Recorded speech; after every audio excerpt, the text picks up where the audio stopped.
ಹೇಳಿ ಆ ಕ್ಷೇತ್ರ ಹೆಸರು ತಗೊಂಡು ಮಾತಾಡೋದು ಬೇಡ. ಯಾರ ವ್ಯಕ್ತಿಗಳನ್ನ ಮಾಡಿದಾರಲ್ಲ ಅದು ತನಿಖೆ ಆಗ್ಲಿ, ತನಿಖೆ ಆದ್ಮೇಲೆ ವ್ಯಕ್ತಿಗೆ ಏನ್ ಶಿಕ್ಷೆ ಕೊಡೋದನ್ನ ಕೊಡ್ಲಿ ಅಂತ ಅನ್ನೋದು ಅಷ್ಟೇ.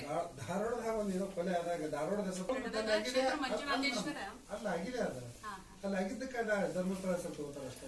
ತನಿಖೆ ನಾವು ಯೂಟ್ಯೂಬ್ ನಲ್ಲಿ ನೋಡ್ಬೋದು, ಯಾರೋ ಜನರ ಮುಖಾಂತರ ನಾವು ಇದು ಎಲ್ಲರ ಮುಖಾಂತರ ತಿಳಿಸೋದಂದ್ರೆ ಕ್ಷೇತ್ರ ಕೆಟ್ಟ ಹೆಸರು ತರೋದು ಬೇಡ.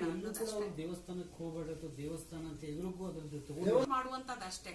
ನಾವಂದ್ರೆ ಧರ್ಮಸ್ಥಳ ಕ್ಷೇತ್ರದಲ್ಲಿ ಇಲ್ಲಿ ಯಾವ್ದು ಒಂದು ಇವತ್ತಿನ ನೋಡಿದಾಗ ಒಂದು ಏನೋ ವಸ್ತು ಕಳೆದ್ರು ಕೂಡ ಅಲ್ಲಿ ಯಾವ್ದು ಒಂದು ಬಿಟ್ಟು ಹೋಗಿದ್ರು ಕೂಡ ಅಲ್ಲಿ ಕಳತನ ಆಗೋದಿಲ್ಲ.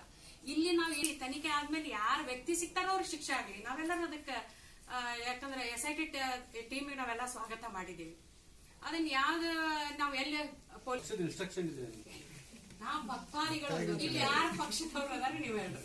ನಾವು ಪಕ್ಷ ಭಕ್ತಾದಿಗಳ ಅಲ್ಲ, ನಾವು ಎಲ್ಲರೂ ಸಾಮಾಜಿಕ ಜೀವನದಾಗ ನಾವೆಲ್ಲ ಯಾವ ಮಾಧ್ಯಮಗಳಿಗೆ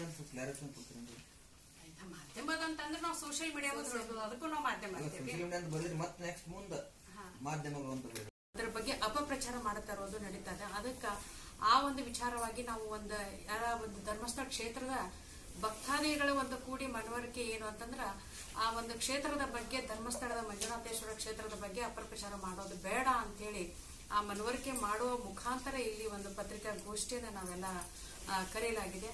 ಯಾಕಂದ್ರೆ ಇವತ್ತು SITಗೆ ತನಿಖೆ ಕೊಟ್ಟಿದಾರ, ಅದು ತನಿಖೆ ಆಗ್ಲಿ ಅನ್ನೋದನ್ನ ನಾವೆಲ್ಲರೂ ಸ್ವಾಗತ ಮಾಡೋಣ. ಯಾಕಂದ್ರೆ ಪೂಜ್ಯರನ್ನ ಡಾಕ್ಟರ್ ವೀರೇಂದ್ರ ಹೆಗ್ಡೆಜಿಯವರನ್ನ ಅದನ್ನ ಸ್ವಾಗತ ಮಾಡಿದ್ದಾರೆ ಖುದ್ದಾಗಿ. ತನಿಖೆ ಆಗ್ಲಿ, ಯಾರು ತಪ್ಪಿಸ್ತಿರ್ತಾರ ಅದವ್ರಿಗೆ ತಪ್ಪ ಮಾಡಿದವ್ರಿಗೆ ಶಿಕ್ಷೆ ಆಗ್ಲಿ ಅಂತ ಕೂಡ ಅವರು ಹೇಳಿದಾರೆ. ಯಾಕಂದ್ರೆ ಕಾನೂನು ಎಲ್ಲರಿಗೂ ಒಂದೇ, ಕಾನೂನು ಗೌರವ ಕೊಡ್ಲೇಬೇಕು, ನಾವೆಲ್ಲರೂ ತಲೆ ಬಾಗ್ಲೇಬೇಕು. ಆ ತನಿಖೆಯಿಂದ ವರದಿ ಯಾವ್ದು ಬರ್ತದ ತಪ್ಪಿಸೋದ್ರ ಕಂಡು ಬಂದಲ್ಲಿ ಅವ್ರಿಗೆ ತಕ್ಕ ಶಿಕ್ಷೆ ಆಗ್ಲಿ, ಅದು ನಾವೆಲ್ಲರೂ ಕಾನೂನಿಗೆ ನಾವು ಅದಕ್ಕೆ ಗೌರವ ಕೊಡೋಣ. ಆದ್ರೆ ಇವತ್ತಿನ ಮಟ್ಟಿಗೆ ಯಾಕಂದ್ರೆ ಆ ಕ್ಷೇತ್ರದಲ್ಲಿ ಮಾಡ್ತಿರುವಂತ ಸಾಮಾಜಿಕ ಕೆಲಸಗಳಾಗಿರ್ಬೋದು, ಅದನ್ನ ನೋಡಿ ನಾವು ಅಥವಾ ಭಕ್ತರು ನಾವು ಎಲ್ಲರೂ ಇಲ್ಲಿ ಒಂದು ಏನ್ ಸಣ್ಣ ವ್ಯಕ್ತಿಯಿಂದ ಹಿಡಿದು ದೊಡ್ಡ ವ್ಯಕ್ತಿಗಳು ಕೂಡ ಅಲ್ಲಿ ಧರ್ಮಸ್ಥಳ ಕ್ಷೇತ್ರಕ್ಕೆ ನಡ್ಕೊಳ್ಳುವಂತದ್ದು ಪ್ರತಿಯೊಬ್ಬರು ಭಕ್ತರಿದ್ದಾರೆ ಇಲ್ಲಿ.